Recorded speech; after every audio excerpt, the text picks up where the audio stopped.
do you think you are? Pastor Mark, this is Restless.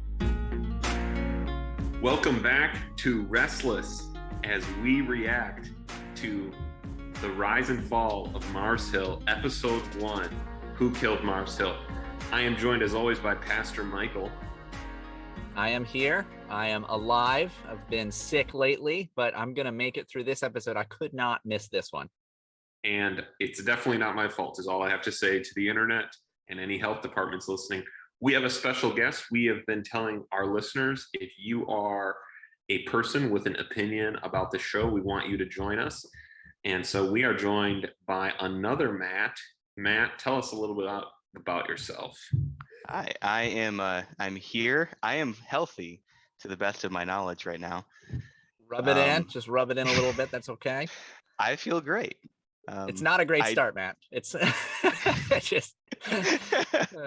I actually have known the host, Matt, since college, and that is, we met his freshman year, my sophomore year, and he was actually the introduction to me into Reformed theology. So I appreciated that, and we've been friends ever since. I'm an avid listener to the podcast. Now that is a good start. What an endorsement of my Reformed bona fides. Matt, let's give you one more chance to even earn more goodwill before we begin. What is your favorite episode of Restless that everyone listening should go listen to if this is their first time? Can I do two? Sure, please. Okay, two. I would say one of the most helpful podcasts I've ever listened to, and I'm not being paid to say this, would be the family podcast, the one over family worship. I thought that was incredibly helpful as a parent of, we've got two children, or we have three children, one's just not born yet. I found that to be incredibly helpful, some really practical tips on how to shepherd a family. And the second one I'll pick just holds a special place in the heart. It has to be the Driscoll Crowder interview reaction, because I had not been laughing as hard as I have in a while of listening to a podcast from that episode. That was gold. You're also very good at transitions. You're a natural at this. You've brought us back to Driscoll, which is why we are here tonight. We are going to discuss what everyone wants us to discuss, what we get messages about, what I get asked about is, will you talk about the rise and fall of Mars Hill? Tonight, we're going to do a reaction. I've got some clips ready from the first episode of Who Killed Mars Hill. And so we are going to decide at the end of this episode of Restless, we are going to decide who killed Mars Hill. So hang in there, everybody. As you know, if you heard our last episode about this, I have listened to the first episode for the first time today. So you are getting my in-time reactions as we do these shows. Pastor Michael is all caught up, and now I know why, because as we come into with how where we're coming into from the show, I'll say this is really high quality. Pastor Michael was right. Mike Cosper clearly has an NPR voice. He was born to do this. And yeah, I think the story is really interesting, and I know why Pastor Michael's been keeping up with it. Matt, tell us about the listeners a little bit about our history with Mark Driscoll, if they've listened to us for a while. Tell us about at all how much you followed or didn't follow Mark Driscoll over time. My first introduction to Driscoll was through you. I don't know if you remember this, but that was the start to me getting introduced to Reformed theology in general. You came up to me one day and said that you had some homework for me over the weekend. You told me I had to listen to two sermons. One was The Shocking Youth Message by Paul Washer, and the second was Men in Marriage by Mark Driscoll. And I decided to take that weekend and listen to the both of them, and that really was the start to me getting introduced to Reformed theology. From there, I listened to a lot of Driscoll and followed them. I think they were in the middle of their Luke series at one point, which was like two or 3 years long or something. But it was, over for a couple years there, I was really invested in it, and thought he was a little loud at some times, but there were also times where I legitimately thought it was funny. The way he went after certain topics. But I was still pretty, I would say, immature in the faith at that point in time. I kind of fell off the train when he went down to the Strange Fire conference. And then I don't think it was too much long after that when the whole church kind of imploded. So, looking back, I was involved in it for a while, but I was also listening to other ones like Piper and Chandler. Were probably the two other pastors I listened to a lot. And I kind of had the hallmarks that y'all were talking about before in another podcast, I could say, which was the hallmarks of being into like celebrity culture, where I wasn't really reading my Bible a whole lot. I was just kind of listening to Driscoll a lot, but he doesn't necessarily, looking back, he didn't necessarily talk from the Bible a whole lot. It would be a one verse introduction and then kind of a sociology rant for half hour. You with your listening habits were a good new Calvinist. Pastor Michael, in case we have new listeners, tell them a little bit about your background with Driscoll and anything you're bringing into this reaction. Yeah, I guess you can go back and find a lot about what we've done with Driscoll. We were both Driscoll fanboys to a point. I was introduced likewise to Reformed theology, New Calvinism, and Calvinism at all, at least in part because of Driscoll. I was shown video of the classic. There's a rabbi at, on top of ChristianityToday.com rant. And I still love the rant, still think it's hilarious. Probably not ideal for a sermon, but we did a whole reaction on that. You can go check out.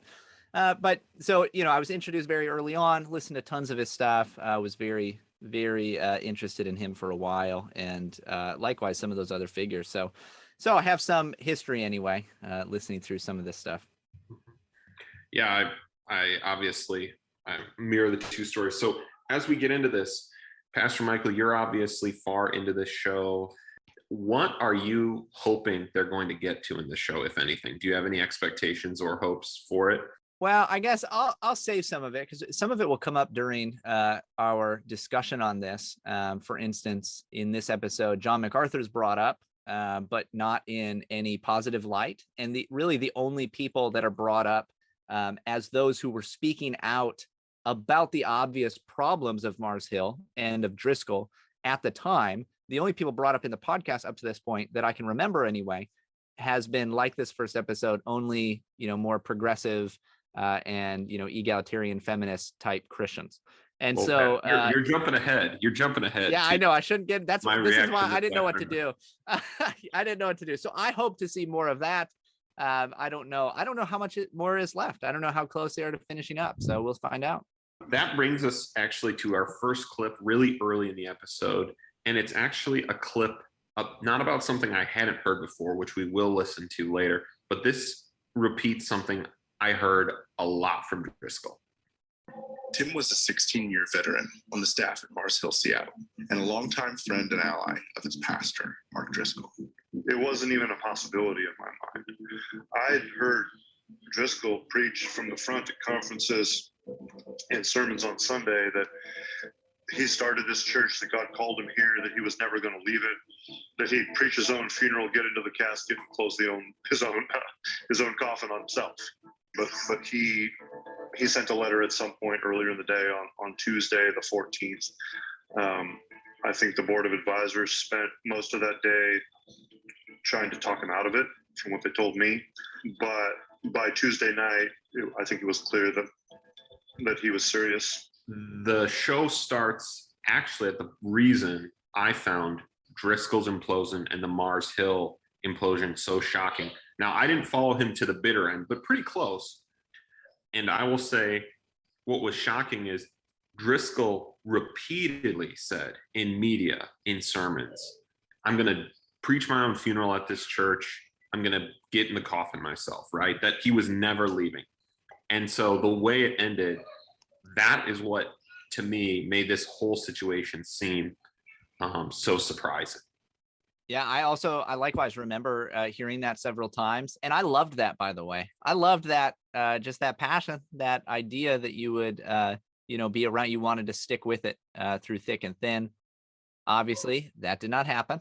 I'm sure it would have been more shocking if you were actually there and a part of it. But I'm to this day, I'm actually grateful for that kind of mentality because I think that has actually stuck with me in my view of the church.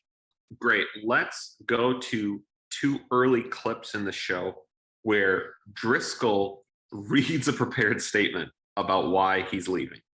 If you would just give me a bit more of your time. I prepared a statement that I would like to read. It's August 31st, 2014. Mark had actually already been out of the pulpit for most of the summer. For the past couple of years, the church had been giving Mark a break over the summers, inviting people like Bruce Ware, Brian Chappell, and Jack Graham to come and preach their best sermons. So this was actually Driscoll's first week back. The statement itself is pretty long. It's about 17 minutes, and you can find the whole thing online. But to sum it up a bit, Mark begins by speaking from the heart about his love for Mars Hill and his gratitude for all that God's done there. When a small group of us started what would become Mars Hill in 1996, we could not have dreamed it would be what it is today. Thousands upon thousands of people have become Christians as the gospel of Jesus Christ has proven powerful over and over. Thank you. I genuinely mean this. Thank you for being a wonderful church family. He goes on to acknowledge that it's a tumultuous time at Mars Hill, and he takes responsibility for some of the conflict. He's specific about one thing in particular, a series of comments he made on a message board about 15 years earlier. But for the most part, his acknowledgement of fault is pretty broad, pretty vague. God is not honored by conflict, strife, disunity, arguing, slander, gossip, or anything else that is inconsistent with the fruit of the Spirit. And I am deeply, genuinely sorry for the times I have not done my part to live peaceably with all men.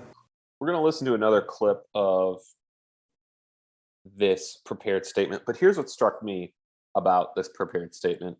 As you can hear Mike Cosper's voice, who I would like to remind, this is clearly fair use of what we're doing. Is that definitely does not count as like a public confession, right? That feels like the most like PR written thing I've almost ever heard.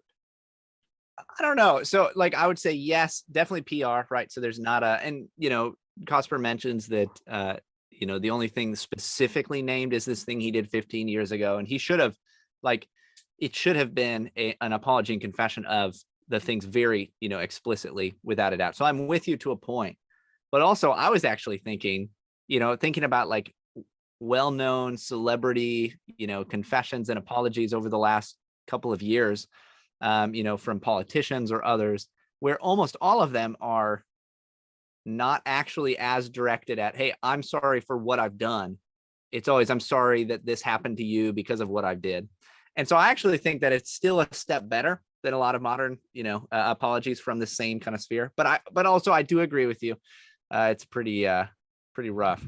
Do you think if this sucker was given today instead of 6 years ago, we would get the current way you don't apologize for things in public? Say it again. Right. He read that statement 6 years ago. Do you think if it was given today, it would sound more like the kind of apologies you're describing, which I totally agree with? Oh, probably. Yeah. I mean, almost definitely. You're probably right about that. I don't remember the apology scene back in the day, but I assume that it was a little bit better than it is today. I kind of agree with you, Pastor Michael. I think it sounds PR-y because it's also Driscoll reading from a script, which he doesn't normally do. That's probably true. And but that little indication there of I apologize for my part, for not doing my part to address these things. It is kind of vague and it is PR-y, but there is at least some admission that I played a role in what's happened here, and I do apologize for that. Yeah, and so we're going to play the next part that they include of this statement. But again, remember, the podcast is asking us to roll through these clips and ask ourselves, who killed Mars Hill? Whose fault is all of this? So let's listen to the next section. I invite this process, rather than debating accusations and issues in social media or the court of public opinion. He ends with this. As I look forward to the future, and I do look forward to it, I believe the Lord has shown me I am to do two things with the rest of my life.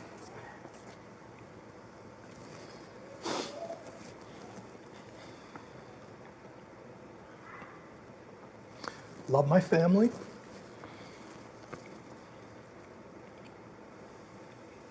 and teach the Bible.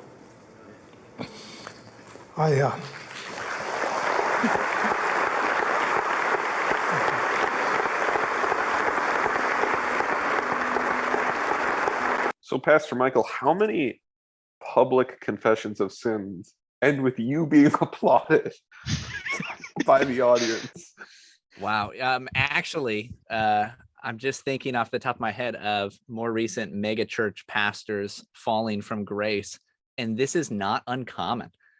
Isn't that interesting? I've seen this before. There's at least one other big church. I couldn't tell you who he was. I just watched a video of it several years ago, whenever it came out, of a pastor that was accused of something far worse, even sexual assault from like an early pastorate.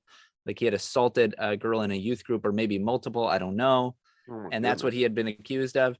And then he more or less, said, I was maybe a little inappropriate when I was younger. And the church stood and applauded him. And it was one of the strangest things I've ever seen.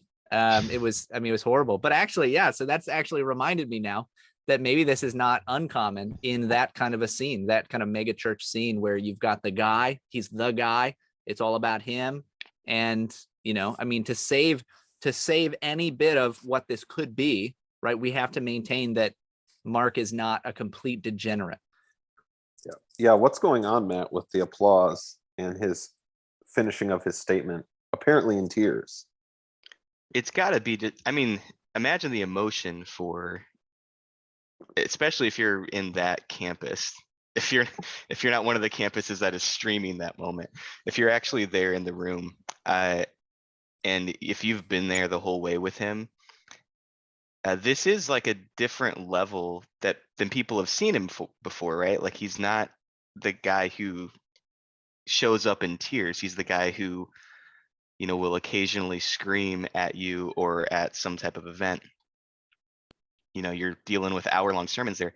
So I imagine just seeing him in that light where there are some genuine tears has got to add to the feelings just in that room. Yeah. Kind of sensing that, but I still would think nobody imagines that this is going away at this point. Like everyone is thinking he's coming back. Like he's going to invite this process. We're going to work through it, and we're going to get old Mark back again. It's going to be fine. And I can't wait to play the clip of why the process does not finish at the end of this. But Michael, you do bring up actually one of the other really striking things about the Driscoll ending is, right, I wrote down, we're not going to play the clip, that the reason he ended up he was going to be in this discipline process and that he stepped down was because a persistent pattern of sin of arrogance, short-temperedness, and domineering leadership. This is not the normal, right? You were describing the kind of scandal that seems to normally take out these kinds of people. But before we get too far into these kinds of problems, I want to play a clip that I don't think Christianity today necessarily meant. I don't know if they meant it as a compliment or not, but I think this clip actually explains why I was sharing this guy with my friends like Matt and others. This is what was so attractive about him to me. The cool pastors at the time were guys who wore pleated khakis and Hawaiian shirts. They pastored churches that looked like cruise ships and preached in friendly, inviting ways. And out of that world comes Mark Driscoll. He's loud and angry. He talks about drinking beer and watching MMA. He preaches for an hour or more, long, fiery, shouted sermons that talk about hell and judgment and blood and redemption at a time when the church growth experts around him are holding seminars on how to make your church more seeker-sensitive. And he speaks to young men, but not first and foremost in a you can do it, let's take the hill kind of way. He attacks young men constantly for the way they've been lured by the surrounding culture into being passive, lazy, and weak. For example, here's an excerpt from a sermon from November 2009. You want a guy you can marry and have babies with. You don't want to marry a guy who's a baby. It's unbelievable. I swear to you, I keep waiting to go to the mall and I'm waiting for the day when guys are in strollers. Just with meat binkies and sippy cups full of beer. And the girlfriends are like, oh, he's nice. He's got potential. I think he's got a lot of potential. Oh, I messied. You know, I mean, it's like, good Lord. I know that clip is not meant to like be attractive, but what if it's actually the case that in American culture, we did have lots of young men who had been lulled by the culture or whatever into passivity and laziness? Do you remember what it was like, right? When we were getting into this and like, you know, later high school, college, like it was a mess, you know? I mean, it was all, you know, the kind of typical, culture for young men was one of passivity. It was one of, you know, video games, porn, like you're not really doing anything constructive or productive with your life. You're not using your strength in a beneficial way. You're squandering it. That was, you know, like that. I do think that is exactly right. That is actually something that was attractive. Now, I want to say that actually, I do think the way that he went about it a lot of the time was actually not the right way, right? So he did, you know, it mentions that it was, you know, it was deprecating of young men. It wasn't as much the kind of encouraging, hey, let's take the hill, let's do this. And I want to say where it did veer into that, it was, I do think, problematic in a lot of ways. Although I benefited from it personally. Even though it was deprecating, like I never took it in a way that was like, well, I can't do anything right, I'm just worthless. And even in that clip, you know, once it moved on, I don't remember if it was exactly that one or a little bit later. It talks about how, you know, I mean, he does call, even though he paints things very negatively, he does call men to a positive vision of what it looks like to give your strength to a family, to build up godly families, to lead well, to like he did paint an inspiring picture for young men. Even if it wasn't always front and center, it was, you know, sometimes he probably went in on those laughs from all the women of the church. He probably enjoyed that a bit, you know, that kind of built him up a little. We're about to play the second half of that clip, but Okay. I actually think I probably thought I basically deserved this, right? Like my conscience was probably accusing me and probably found it somewhat disarming that there was a guy kind of jokingly kind of giving me what I felt like I deserved. And whether that was healthy or not, I'm not defending it. But I think that the whole thing, I think, was attractive. A guy talking about all the things in the Bible that nice suburban people seem to try and paint over. A guy talking about passivity. And again, this was the immaturity in me, right? Basically liking that the pastor was an insult comic, right? That right. Was not mature, right? Yeah. And Matt, for me, is this why you liked him? Yes. I mean, we were in college at the time, so of course, I mean, you're at college, and I felt like my own personal journey in spirituality, you know, I had free time. You know, I had extra time. Everyone talks about how busy they were in college. I felt like I had a lot of free time, and I spent that, you know, I remember throwing away my Xbox after listening to Driscoll. Like I threw away my Xbox, I threw away my games because I was spending a lot of my time on them, and it was fruitless. I was not growing. I was not using time to produce anything or to grow in my walk with the Lord. I was, you know, wasting a whole lot of time, and the culture was kind of feeding into that. Especially with the rise of the internet, right? Like I feel like it's a whole different ball game ever since the internet got in everybody's pockets and stuff. So I was wasting money. I was spending a lot of time unproductively, and this guy given a little, you know, insult comic step followed by a call to action really helped me think about how do I need to actually start investing time and not just wasting it. So you both have already kind of mentioned where the kind of finish of this clip gets played. I'm going to play that clip and Cosper kind of describing the ethos of the church. And we've all kind of admitted that at the time this was compelling to us. The question I want you to be thinking through as we play the clip, you guys and the listener, is this still a good vision for men in the church? And if you listen to a lot of Mark's preaching at Mars Hill, and I've listened to a ton of it in the past year, you'll hear the same basic rant again and again. It's part of the overall vision that Mark was trying to cast for the culture he wanted to see at the church. The world is a corrupting and dangerous place. It makes men weak, and it makes women and children vulnerable. But if men hear the gospel, repent of their sins, and follow Jesus the warrior and defender, the one who takes initiative and responsibility, then they can build families and communities. They can protect women and children, and they can transform and redeem a city. That's where he drives this sermon and how he ends it. God wants you to be his sons. God wants you to follow by the power of the Holy Spirit in the example of Jesus and in the example of John. I don't care if you buy a truck and you could play some video games and rock out on your guitar. I don't really care. But the issue is when those are prevalent, predominant, and preeminent in your life, some of you guys would argue with me and say it's not a sin. No, but sometimes it's just stupid. You work one part-time job so you can play more guitar. That's dumb. That's really, really dumb. Some of you say, well, it's not a sin. Neither is eating your lawnmower. It's just dumb. It's just dumb. It just doesn't do anything. See, men, you are to be creators and cultivators. If you want to image God, your God is a creator and a cultivator. You create a marriage and you cultivate that woman.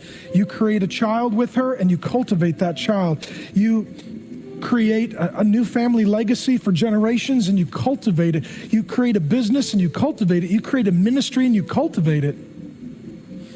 You want to be a man, you're a creator and a cultivator. You're a producer, not a consumer. You're a giver, not a taker. You bring life, not death. You're not looking for the path of least resistance. You're looking for the path of greatest glory to God. You take it like John did. And ultimately, what I want for you, men, is to be filled with the Holy Spirit like John. And I want you to be fathers like Zechariah, who are filled with the Spirit. And I want you to marry women like Elizabeth, who are filled with the Spirit. And I want you women to be filled with the Spirit like Elizabeth. And I want you to love and serve one another in God like Zechariah and Elizabeth did. And then I want you to give birth to children who are filled with the Spirit and serve Jesus like John did. And I want your life to be one of production, not just consumption, one of fruitfulness and faithfulness and not foolishness. So before I get your answer to the question I asked, I do want to note this is actually a really bad sermon because the sermon text clearly has something to do with the birth of John and Jesus and Zechariah and Elizabeth. And the text has nothing to say about building a godly life family vision. So I just want to note that. Yes, very clearly not an expository sermon by any means. Even though I would have identified him as an excellent expository preacher. Look how long he can exposit. Exactly. That's exactly what I would have thought. So given that this isn't at all what that text in the Bible says, is this a good vision for men in the church? I guess I'll go. Yeah, I mean, so most of it, yes, right? Most of it is a great vision. Most of it is fantastic, right? So the idea of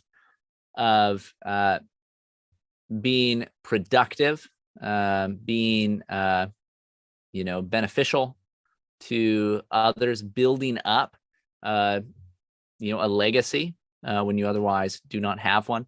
Actually giving your time and energy toward the building up of a family and the propagation of the gospel, the building up of a business. Like, these are good things, great things. I think really healthy things. I'll let you guys kind of say what you think. I have some issues maybe with how he goes about it, or ways that aspects of it might come across today, and some ways that it could be improved, I think. But generally speaking, I want to defend it as a decent vision.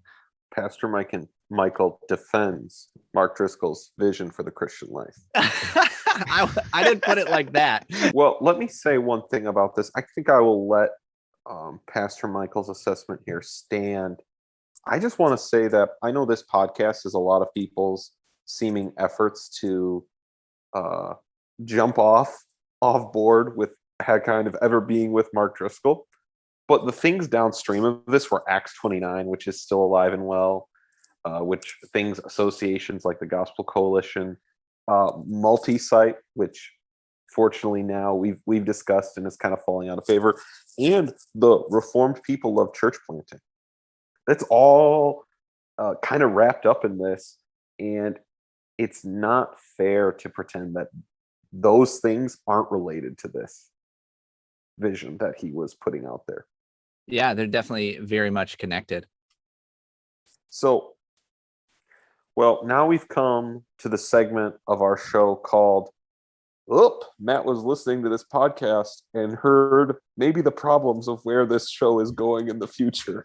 So I'd like to play you guys 2 particular clips about this show that made me go, I wonder where this is going to go. So let's start with this one. Their introduction to him came through Donald Miller's 2003 book, Blue Like Jazz, a memoir that in many ways captured the religious spirit of Gen Xers at the turn of the century.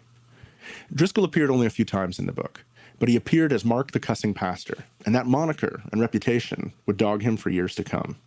There's kind of this legend that his early sermons were littered with swearing, which is just untrue. In all of my research and interviews, I've only come across 1 or 2 instances where he actually swore in the pulpit, one of which he sincerely and publicly apologized for later. But there's more than one way to be offensive with words. There were crude jokes, harsh comments about the LGBTQ community, and comments about women that could be misogynistic or objectifying. There was also his teaching on sex and sexuality that could be downright graphic. He'd warn the church not to let younger kids listen, and then sermons on Proverbs or Song of Solomon especially would get pretty detailed about sex, sexual appetites, and even techniques. Some of this would make its way online. So I'll just say that I heard this. I remember putting together that the Donald Miller book I read was actually the Pastor Mark that I liked. That I remember making that connection. But here's why I make this comment, that this seems like the direction of where the criticism of Driscoll might be going is a little troubling. Obviously, some of the things described that he would do, the crude joking, right? That obviously, as I've mentioned, didn't bother me at the time, but was immature, right? These kinds of things are problematic, especially from the pulpit. But then we have things, harsh comments about LGBTQ, misogyny. Those kinds of terminology just go bing. Yeah, you just want to know, okay, well, let's define those. And then moving forward, we'll find out if what you're saying is actually true. And it was really horrible. And some of it is. I mean, some of the stuff he says and does and the jokes he makes are obviously rough. They are not good. They are sinful at times and, in very poor taste at others. But it definitely depends on what exactly you mean moving forward. Because when you and I hear that in 2021, what we're thinking is he's just going to say, well, it is a sin to, lay with a man if you are a man. And people will be like, okay, he's using harsh language about this particular community when he's just speaking what the scripture says. So that's at least the question, right? Well, let's get at a clip where he says there was someone who really got at the substance, not just the exterior, the substance of what was wrong, what was going on. This was another clip that made me raise my discerning, restless eyebrows. Had been connected with Mark in the 90s. They diverged over theology, a story we'll get into in another episode. And in the years that followed, Tony was kind of a chronicler of what was happening in the church, both inside Emergent and beyond. I knew for a fact that my numbers shot through the roof whenever I blogged about Rob Bell or Mark Driscoll. I mean, a lot of people forget, that's how Rachel Held Evans became famous, blogging about Mark Driscoll. That's probably overstating the case a bit. Rachel's criticism of conservative Christianity, particularly around biblical womanhood, drew attention on its own. But yes, she was also one of Mars Hill's foremost critics. Where most of the criticism that came from inside the church was around leadership style, tactics, and personality. Rachel's critiques focused on issues like toxic masculinity, objectification of women, and the treatment of LGBTQ people. In this, she was kind of the foremost voice in a chorus of critiques that saw the problem not just in the style of Mars Hill, but the substance too. And those critiques continue to this day. So the person who got at the substance and the critiques that continue to this day, I know he's not talking about Restless, because we don't make the same critiques as Rachel Held Evans. We were just talking about liking his vision of family and men putting it together and leading their families. And these were the clips that made me go, oh boy. Here we are on Restless. Pastor Mark, we've already invited you on. If you're a person listening to this podcast, maybe really enjoying it, we want you to know that there are people to the right of Mark Driscoll who believe he can be criticized. Right. Yeah, and actually many. And so are we going to play a clip of MacArthur or can I bring him up now? Yeah, please bring him up. Yeah. So what's really interesting, and I noticed, especially listening back through this episode, is the way that the critics of Driscoll at the time are portrayed. So I've seen some criticism that MacArthur isn't brought up much. And I think that's for people that listen to later episodes and, maybe skipped over this one because obviously John MacArthur is brought up because he was one of the foremost critics of Mark Driscoll. And yet when John MacArthur is brought up, he is brought up as, a man who does criticize him, but he's a Trump supporter. The Trump shade comes back. It throws some shade at because MacArthur did at one point write about how, the kind of love of Mark Driscoll is that same kind of, the thing that people like about that kind of vulgarity is similar to what drove a lot of people to like Trump. And then it's just signaled that, but MacArthur went back on that and started to, advocate for Trump or follow Trump or whatever. And so there's this little signal like, hey, all you who are listening, I know that that John MacArthur, is a bad guy. And let me just make sure that I also know he's a bad guy because he was interested in Donald Trump at one point. And then when Rachel Held Evans is brought up, who, let me just say, so one of the things that, in kind of a tribalized, polarized time is going to be, well, okay, Rachel Held Evans was a progressive. She was a liberal Christian. She denied many core tenets of the faith. She, regularly admitted that she did not like Paul and the things that he said because she didn't agree with them. Okay. So, this is somebody who denied, what we would see as, the, core tenets of the faith. She was still right about some of her critiques about Mark Driscoll, and that can be true. Both of those things can be true. So there can be, kind of left-leaning or leftist critiques of somebody, and they be true, even if that position is not right.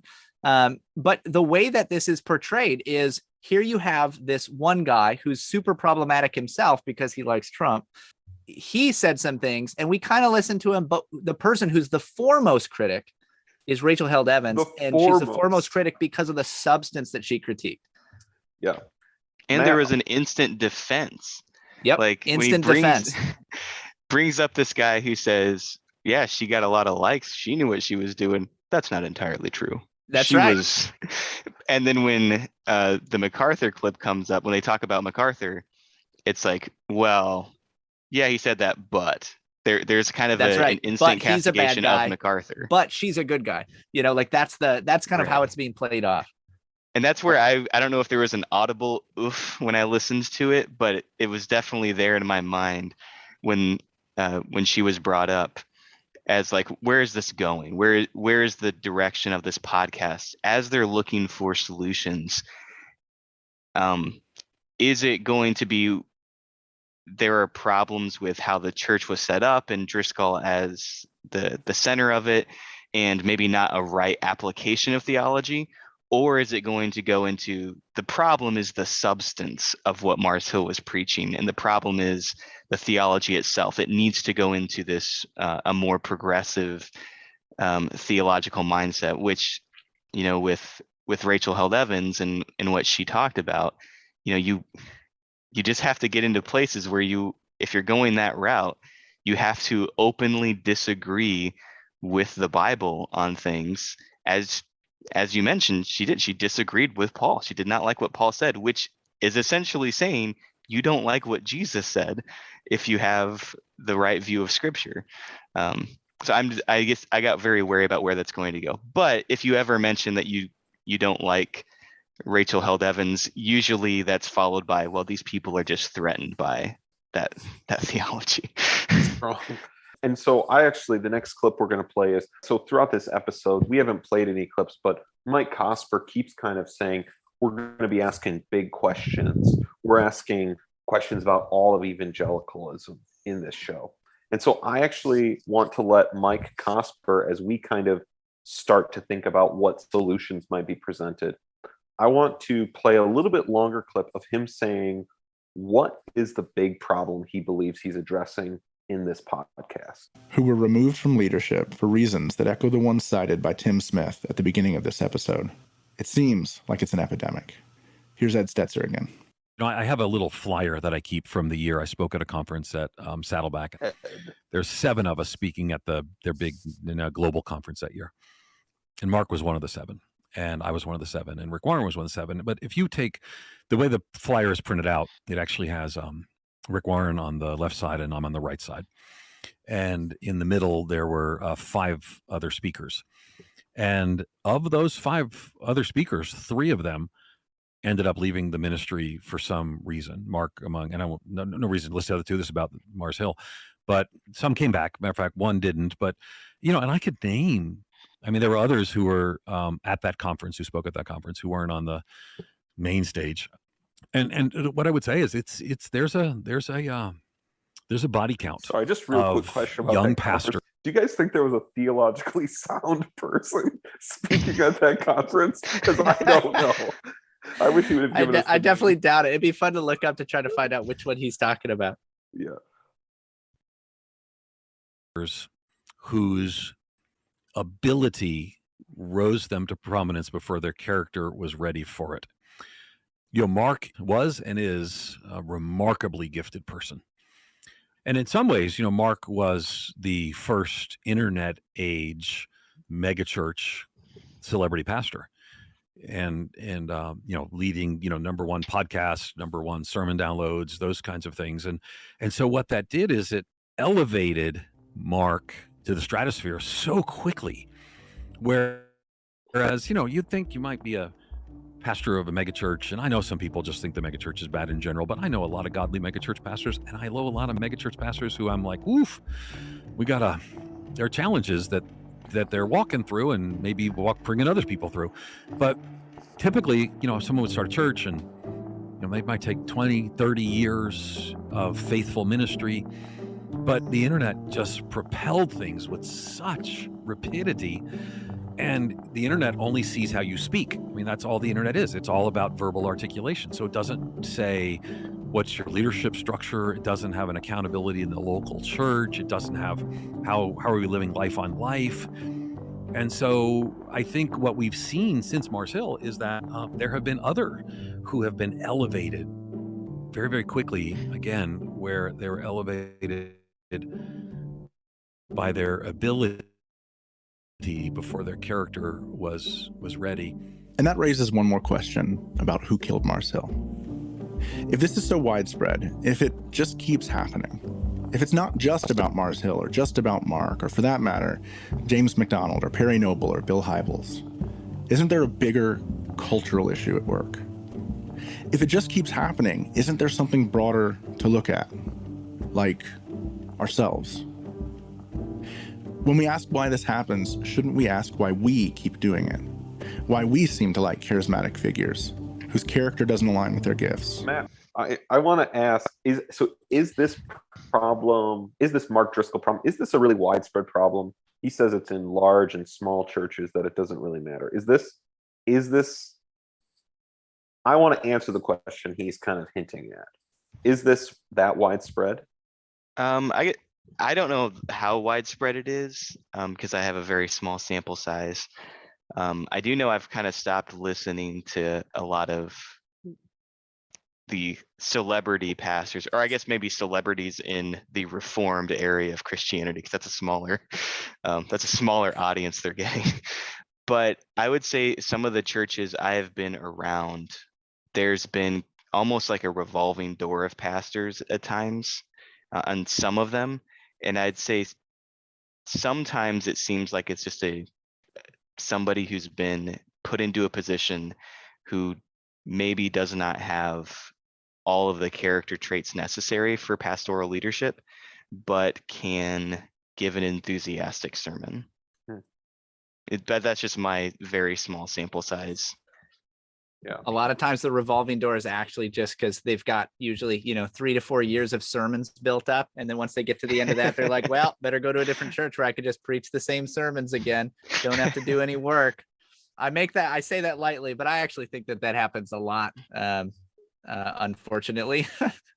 I actually think that this is a widespread problem. Now, there are I think that overall this podcast, and I've, again, listened to more of it than you guys.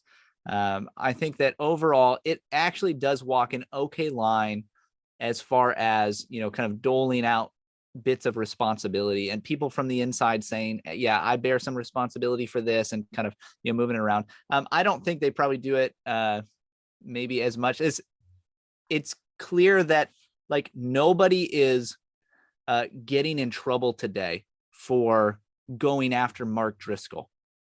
And so even as Ed Stetzer says this, so Ed Stetzer had said earlier in this podcast that he was a mentor of Driscoll at one point. And I wanted to ask what happened there, because he's obviously, still an influential figure at Christianity Today and in evangelicalism as a whole. So why, I just want to know what happened to their relationship if he was such a mentor. And this is what happened to Driscoll. Why are we listening to him? Now he had some good things to say, and what he said about those guys whose kind of fame or notoriety rises before their character develops, and that being a problem. And I do see that as a regular problem in the internet age. But all that being said, it is a regular problem for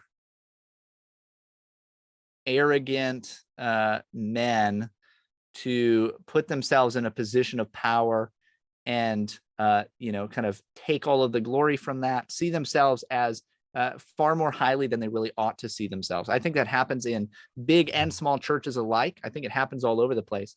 But again, what I want to go back to is some people, I don't know personally any mega church pastors, but I know that Ed Stetzer does. And he just made clear in that clip that he thinks some of them are in a bad place, probably not unlike Driscoll, but he's unwilling to say their names. He can talk about Driscoll because this already happened, right? It doesn't cost him anything. I want to see him start naming the guys out there today. What's going on today, in his circles that he could be holding accountable so that this doesn't happen again. So, the distribution of, blame, hey, aren't we all kind of to blame for this? I don't think is super fair all the time, especially when, at least in part, this podcast is putting forward people who probably could have done more and are in a position today to do more with some of these people. But at least, maybe it's just not the point of the podcast. Maybe they'll make a new podcast about that, but I don't see it happening.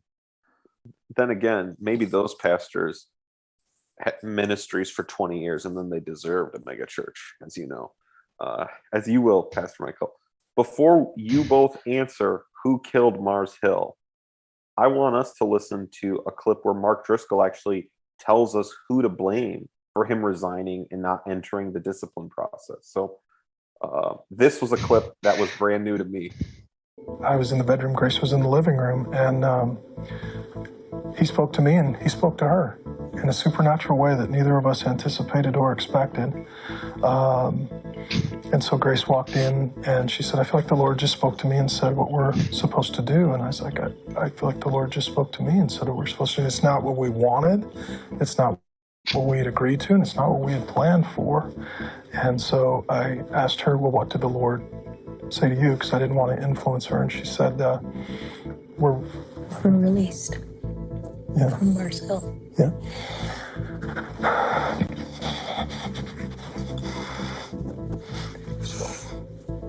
she said, well, what did he say to you? And I said, well, the Lord revealed to me that, a trap has been set. There's no way for us to return to leadership. And I didn't know what that meant or what was going on at the time. And I said, it's a trap. He said, we're released and we need to resign. I wish everyone could have got to watch Pastor Michael's face while we reacted to this clip. Maybe we should turn these into live streams. You may have heard our guests' laughter over it. I will say this interview was done at Hillsong, a charismatic church. If you're a charismatic and you'd like to come on the show and explain to me why this wasn't allowed, you can. But Pastor Michael, what were you reacting to that you were hearing? So we listened to a clip earlier of, Driscoll saying, like, I'm in it. I'm going to let this process go through. I think this is important. This is great. Oh, God told me not to. I'm done. Like, I'm out. Just pulling the God told me card in a just really convenient way. Somehow this is just, they play some other clips of it too. And sometimes he changes it a little bit. It seems like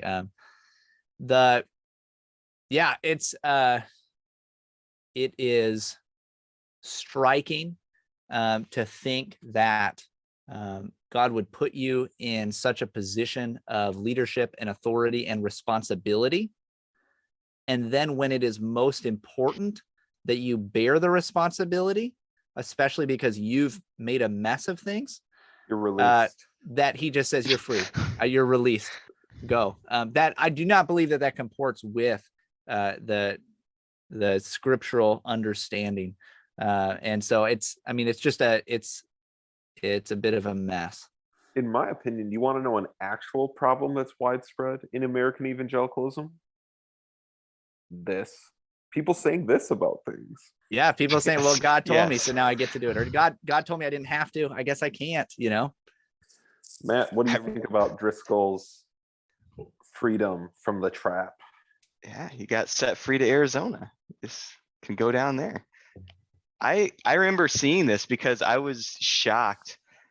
I had stopped kind of following Driscoll at that time, but then I heard he was going with doing an interview with, is it Brian Houston of Hillsong? Like, he's going to Hillsong? Like, I was just fascinated that this interview was even happening. But anytime somebody says, I heard directly from God, I heard his voice say this, I instantaneously am skeptical, particularly as Pastor Mike, you said, the weight of what's going on in this church and how many people are involved at this crucial time. You've said, I'm going to preach my own funeral and walk into the casket and close the lid. And I really wanted to do this, but God just said you're released. And so I've got to obey the command that only we heard to do this. And we're just going to go out. I find it shocking that it would be I guess I don't find it shocking that everybody else was super shocked when they just up and resigned. Yeah. Also, imagine saying God told me. You also have the fact that, like, at least according to their, side of things, the others, like, on the board or whatever they have, whatever this church structure is, I don't really know. But whatever it is, they want him to stay. And so in other words, like the governing authorities that God has put in place in any way to hold you accountable, evidently weren't really being held accountable, but in any way, like if there's any of that going on in this place, it's these people and they want you to stay. But you say, no, I can't. Like that is a very, kind of evangelical way of getting out of things. And I was just thinking, I don't think it's shocking actually that, you have him go into a place like Hillsong. I don't know if it's Brian Houston for sure, but I mean, a lot of the like Hillsong pastors have been in trouble more recently. I think maybe Brian Houston himself for a lot of the exact same things as Driscoll, and a lot of these like, manipulative, egomaniacal guys kind of, trying to take and accrue power to themselves. And that seems to be actually very problematic. It's problematic, like I've already said, I think broadly in, American evangelicalism. I think you have an added layer of this a lot of times in charismatic circles, because in a lot of charismatic circles, you don't have a lot of accountability. There are some different denominations that have tried to, change that, obviously. But in a lot of circles, it's a very, like autonomous churches, very, kind of free churches in various ways. And you have somebody that has this added layer of not only, hey, am I the guy who's at the center? I'm the guy who preaches. I'm the guy that gets everybody to come. But also you can be the guy that says, God told me these things. And if God told you, then everybody has to listen. That's how this works. It is sinful if God actually said that to Mark. It is sinful for him to do anything other. It is sinful for anybody else to try to stop him from doing that. This is God's will. This is what God wants him to do. And so it is a place that I think abuse like this can probably very easily hide, which it doesn't shock me then why Driscoll went a more charismatic direction after this. Obviously, he was always had that charismatic side. He always talked about that, but especially after this, he kind of was embraced much more by the charismatic world. Didn't Mark start the church with the same way? Didn't he hear? I thought I remember him saying he started a church from direct revelation from God. Yes, he does. Oh yeah. He does. And so this is a great reminder for me then, because later this year, the Restless podcast is going to cover the Reformed and classically Protestant doctrine of cessationism. We need to make that doctrine great again, because that is not a bug, that is a feature of historic Christian theology. Actually, yeah, because we got to bring up the MacArthur Strange Fire stuff. Matt's already brought it up for us this episode, so we got to get into it. So before Matt and Michael answer who killed Mars Hill, we're not going to ask the question, we're going to answer it. There's something I think everyone needs to be thinking through when you listen to a podcast like this, whether it be Restless. We try to be pretty explicit. You want to ask yourself, what is the thesis of this show? What is the point they're making? And I'm going to try and answer this question with each one of these we do, how many ever we end up doing. And I'm going to try and state it fairly. And you guys can tell me if you think I did a good job summarizing the thesis of this particular episode. And we can do it for the whole series at the end.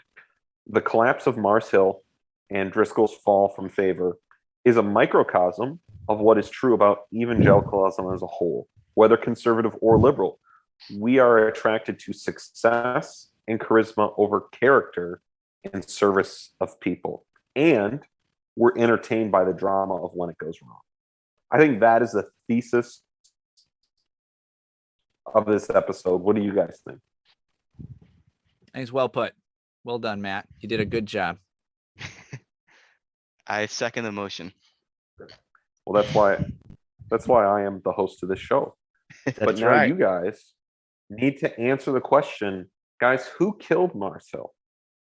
Was it the Holy Spirit? Was it Mark Driscoll?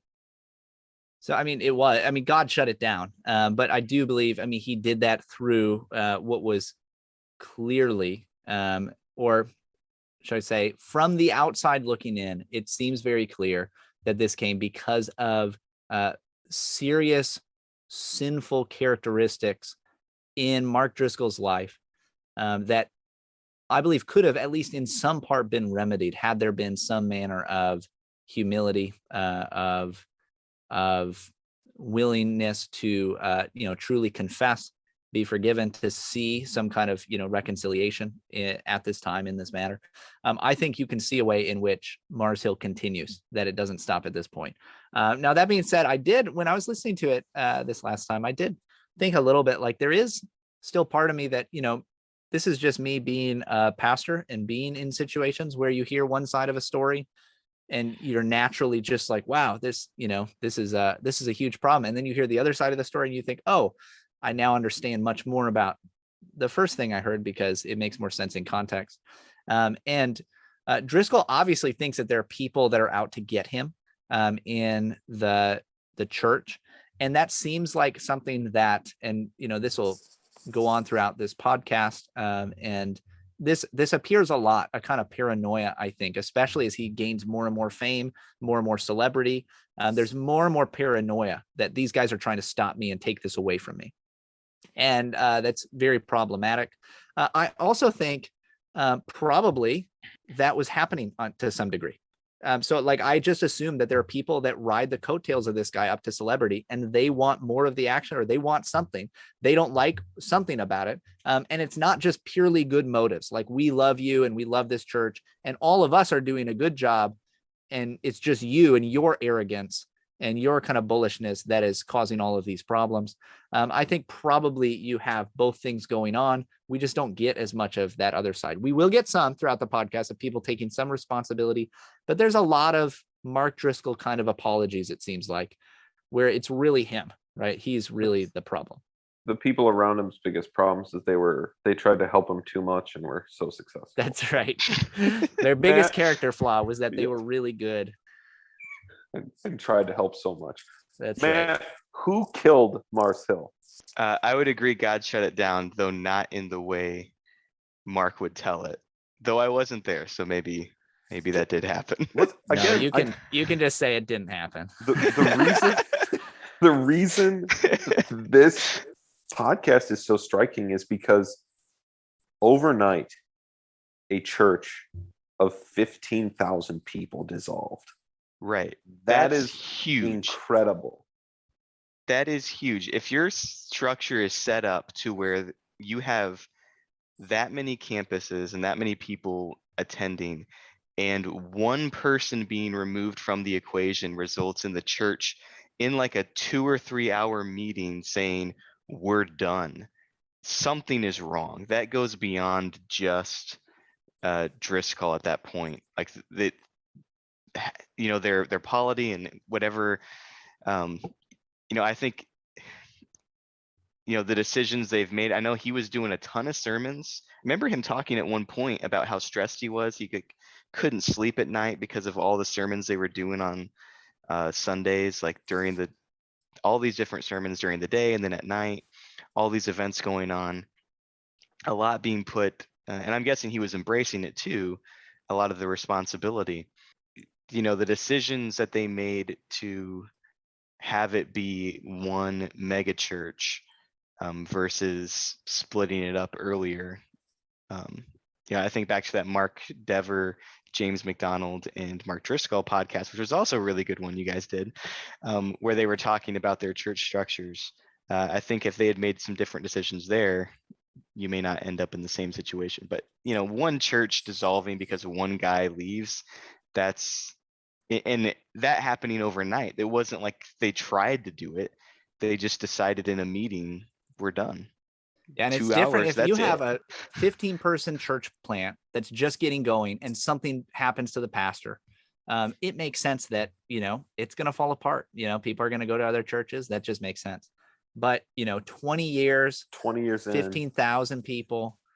I mean, that's Mike Cosper at the end of this episode says what we all really need to do is we all need to look at how we were all responsible. Pastor Michael, do I have to really feel bad for all the listeners of this podcast? I mean, I seriously, I really want to know, do I need to, I understand that self-reflection is healthy, right? And not just saying, right, this is why listening to media all the time is actually bad, because it kind of puts all the bad out in the world. You're not looking for your own sin, your own failures. And that probably even is what's going on in this whole story we've been discussing. But do I really need to personally think about the role I played in this, building this kind of a culture? No, you don't. And so like this too conflates a lot of different things where like you and I both know, because we have a whole podcast about it, the ways that we were sinful and stupid in this whole movement, right? The whole of New Calvinism and what we did. And I mean, we have a whole podcast where we talk about our own stupidity, our own sinfulness even, and our lack of wisdom and the different ways that we had to grow and change and are still growing and changing, even coming out of much of this. But when it comes to who is responsible for the downfall of this particular church, it's probably, number one, Driscoll, right? Number two, all these other guys around him. Number three, probably guys like Mike Cosper and those who were, in his circles in various ways, those who, platformed him, and we're going to get some, more talking about that, and the, various relationships that Mark had and why people were silent even when they saw problems. And there's going to be some defense and justifying of that later on in the podcast. But the actual responsibility lays on those who did have like a personal knowledge, relationship, responsibility for this man and this church. It was not, as much as it's easy to go and dunk on Driscoll, as I've done, right? I've done it. Just, I've been doing it this whole time. As much as you can do that and see some major character flaws, there were a lot more people involved who could have done something. And I think some probably did try to do something, and they were, pushed out, cut out because of that in part. So anyway, that is my fever dream of a take. Matt, any closing thoughts before you leave us? We'd like to thank you for joining us on our Restless party, as any listener like Pastor Mark Driscoll or Mike Cosper could as well. We'd just like to thank you. But any closing thoughts about the episode or our discussion of it? It definitely has captured me to listen to more of it, especially as Pastor Michael continues to give us little nuggets from the future, like, hey, this is coming. Like, well, yeah, I got to listen to that now. I'm interested. I've been to the future, and it is probably what you think. Yeah, it's got to be a multitude, like multiple factors. I don't personally feel bad for Mars Hill falling because I watched some sermons online.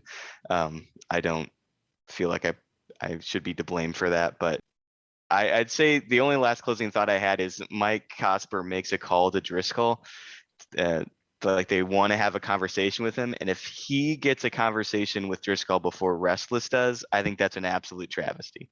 That's right. We all have to remember every one of these episodes we'll have to put in somewhere that we had a podcast about this topic.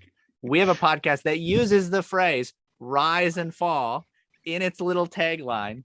And we had that before Mike Cosper did. And yet here it is. We haven't even been called to come on the show. Christianity Today, what's going on? Is that just like the finale, maybe? Is that what we're waiting for? Maybe. That'd be a great reveal. I think that I am looking forward to this because, as I said, the music, the production value is so high. And you're getting clips you didn't hear. I mean, it's a little weird that I'm even hearing like people on the phone, like recorded phone calls. That's a whole nother layer we don't have time to get into. But it's deep. But as I listen to this, I think the attitude the average Christian should have, and deciding on if we should be listening or entertained by this is a discussion for another time, is the description Paul gives when he's being told about these adversaries of his who are preaching the gospel to increase his pain. Yeah, Paul isn't happy about his adversaries trying to make things more painful for him. We shouldn't be happy about a pile of dead bodies. We shouldn't rejoice, right? We shouldn't have a chuckle like that. But what we can do is we can rejoice that the gospel is preached. We can rejoice that the three of us were introduced to biblical teaching about God's sovereignty and his choice in salvation. And praise God. And as much as a lot of, negative is talked of in the rise and fall of Mars Hill, there is some of that as well, right? There is some of the good that's mentioned. There is some of the blessing that came. There is some of the good. So that's definitely there. Thanks for joining us for our first Rise and Fall of Mars Hill listen party. Join us next time. You can contact us on any of the social media. We'd love to have you on. We'd love for you to rate and review this show, right, guys? It's a ton of fun. Hopefully this was beneficial. I know that it is late and I 100% have a fever right now. So maybe it didn't make 100% sense. But if it didn't work for you, or if I said anything wrong, that's because the Mats laid a trap for me. And that's what happened. So, and if you sell blue blockers, we'd love for you to sponsor the show. Matt, can people come on with us the next time we do this? Oh, yeah, this is fun. Great. You heard it. You heard it from Matt. It was actually fun.